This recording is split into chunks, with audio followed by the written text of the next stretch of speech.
Catatan E, munada yang mudhof ke ya mutakalim bisa dibaca dengan 6 bacaan.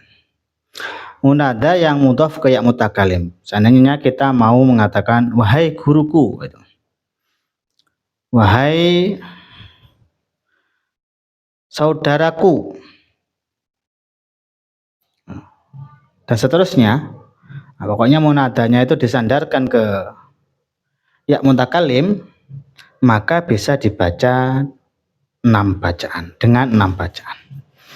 Contoh di sini adalah wahai guruku.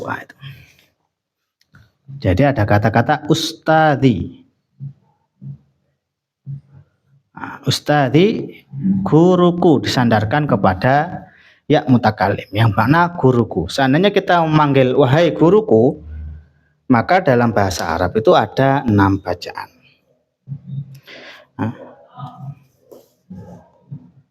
Yang pertama adalah ya ustadzi. Ya ustadzi. Ini membuang huruf ya dan mencukupkan dengan kasroh. Jadi ya-nya dibuang, kemudian dicukupkan dengan kasroh. Ya ustadzi. Yang kedua, ya ustadzi.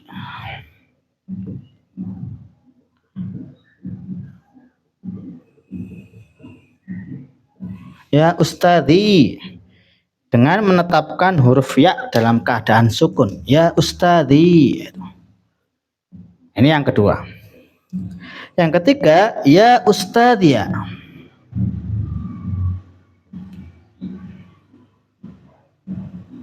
Ya ustadzia, dengan menetapkan huruf ya dalam keadaan fathah. Ya ustadzia. Yang keempat, ya ustadza. Ya ustadza, dengan merubah kasroh menjadi fathah dan merubah huruf ya menjadi alif. Huruf kasroh ini diganti menjadi fathah, ustadza, ya-nya diganti menjadi alif. Ya ustadza. Yang kelima, ya ustadza.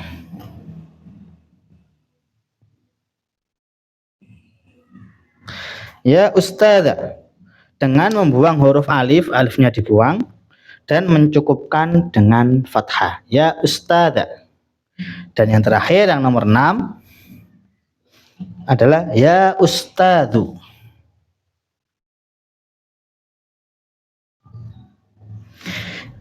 Dengan membuang ya dan memberikan harokat dhammah. Jadi yang ustadzi, ya-nya dibuang, kemudian harokat kasrohnya diganti menjadi dhammah. Ya ustadzu. 6 bacaan ini semuanya bermakna wahai guruku. Jadi setiap isim munada yang disandarkan kepada ya mutakalim, maka itu punya 6 bacaan ini. Seandainya mau diganti contoh wahai muridku, ya kita bilang ya talibi. Ya talibi, ya talibia, ya taliba, ya taliba, ya talibu. Atau mau diganti dengan syekh, ya syekhi, ya syekhi, ya syekhia, ya syekho, ya syekho, ya syekhu. Jadi setiap munada yang disandarkan kepada ya mutakalim itu mempunyai 6 bacaan. Semuanya ini bermakna guruku, wahai guruku.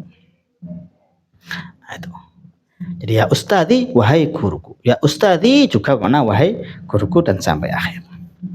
Kemudian F, jika munada yang mudhof ke ya mutakalim adalah kalimat abun dan umun, maka di samping bisa dibaca dengan 6 bacaan di atas, bisa juga dibaca dengan 4 bacaan lagi. Jika munadanya itu berupa abun atau umun, jadi kita mengatakan wahai ibuku, wahai ayahku, ya abi, ya ummi, itu bacaannya selain 6 bacaan ini bisa dibaca dengan 6 bacaan ini juga bisa ditambah dengan 4 bacaan lagi. Jadi kalau munadanya itu abun dan umun berarti ada 10 bacaan. Nah, jadi seandainya kita baca ya abi, ada abi, nah, maka kita bacanya ya abi dengan buang ya abi, ya abi, ya abia, ya aba, ya aba, ya abu. Nah, gitu. Itu semuanya mana? Wahai ayahku. Begitu juga kalau ummi. Ya ummi, ya ummi, ya ummiya, ya umma, ya umma, ya ummu. Nah, itu. Semua makna wahai ibuku. Nah, selain 6 bacaan ini, jika munadanya itu berupa abun dan umun yang disandarkan kepada ya mutakalim, maka ditambah 4 lagi. Yang pertama ya abati. Nah, ini. Yang pertama ya abati. Mengganti huruf ya dengan tak yang dibaca kasroh. Ya abati. Itu. Jadi kalau ummu ya ummati, ya ummati, ya abati. Dengan mengganti huruf ya dengan tak. Ya-nya diganti dengan tak yang dibaca kasroh. Ya abati. Kemudian yang kedua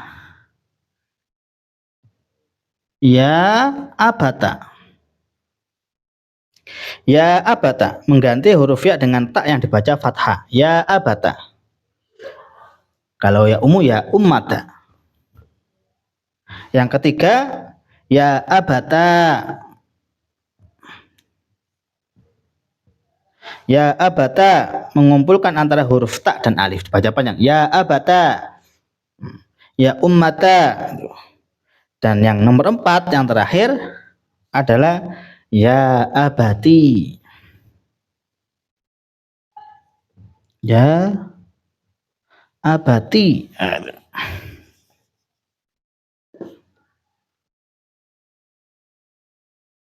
Ya abati mengumpulkan antara huruf tak dan ya. Ya abati. Ya ummati.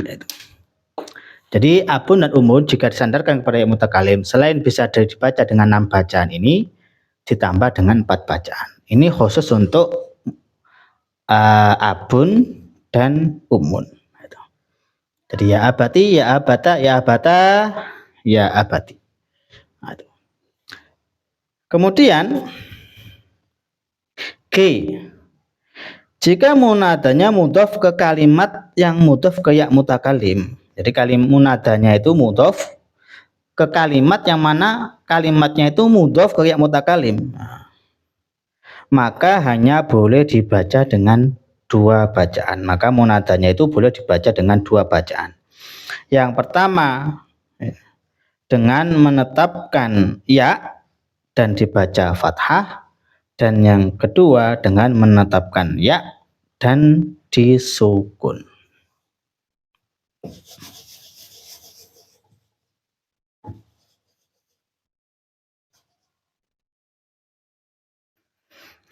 Contoh, ya bena ustadi, ya bena ustadia.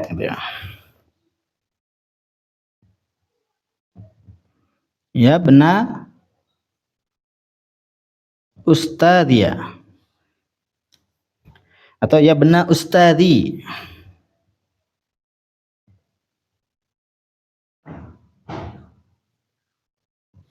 Nah, jika munadanya itu, ini munada.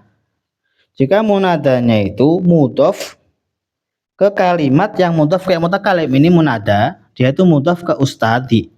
Yang mana ustadinya ini mudhof ke ya mutakalim. Jadi munadanya mudhof, yang mana mudhof ilaihnya ini juga mudhof ke ya mutakalim. Maka munadanya boleh dibaca 2. Boleh dibaca fathah, ya bena ustadia, ya bena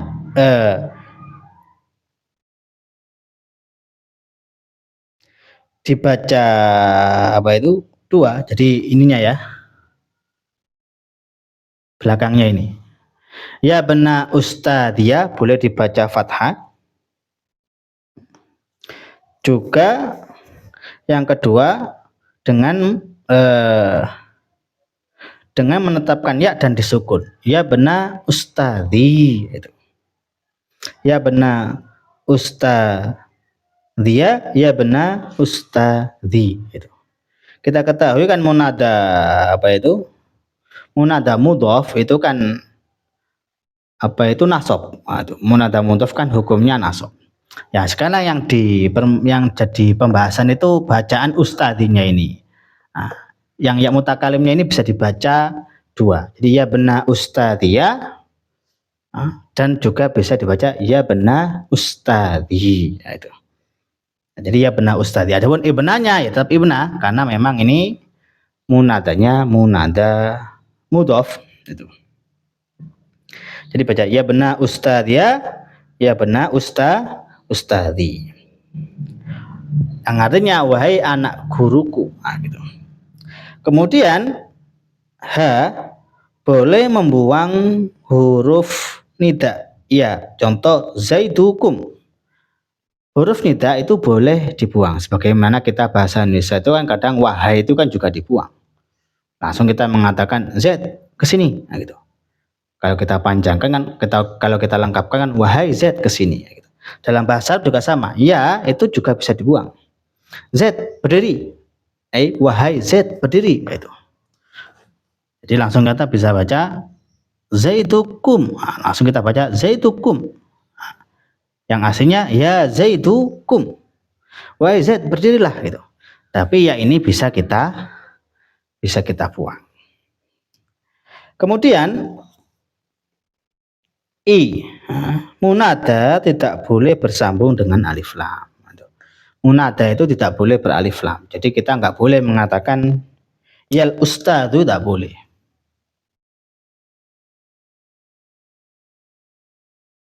Nah ini ya boleh yal ustadzu tidak boleh. Jadi munada itu tidak boleh beralif lam.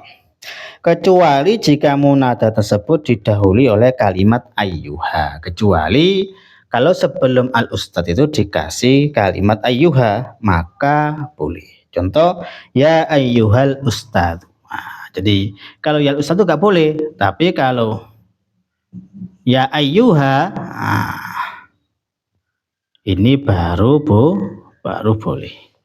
Kalau dikasih ayyuha. Jadi munada itu tak boleh beralif lam. Nah dalam masalah ini ada dalam bab apa itu bab isim nakiro dan isim ma'rifah ya. Di awal-awal kita sudah bahas bahwa lafzul jalalah yaitu Allah ini kan termasuk a'raful ma'arif itu. Lafzul jalalah ini makrifahnya itu dengan alif lam. Jadi Allah ini makrifahnya dengan alif lam. Artinya ilahun plus alif lam. Tapi walaupun Allah itu makrifahnya dengan alif lam, ini pengecualian lafzul jalalah ini boleh menjadi munada dengan ya Allah. Ini pengecualian.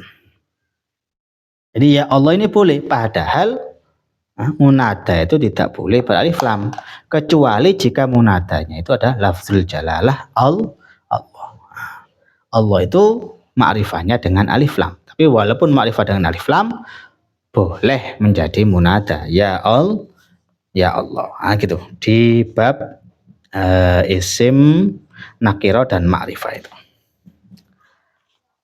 Kemudian di akhir bab munada seperti biasa ada latihan harokatilah dan tentukan hukum serta jenis munada. Ini latihan dan pertanyaan ya agar kita lebih memahami tentang bab munada.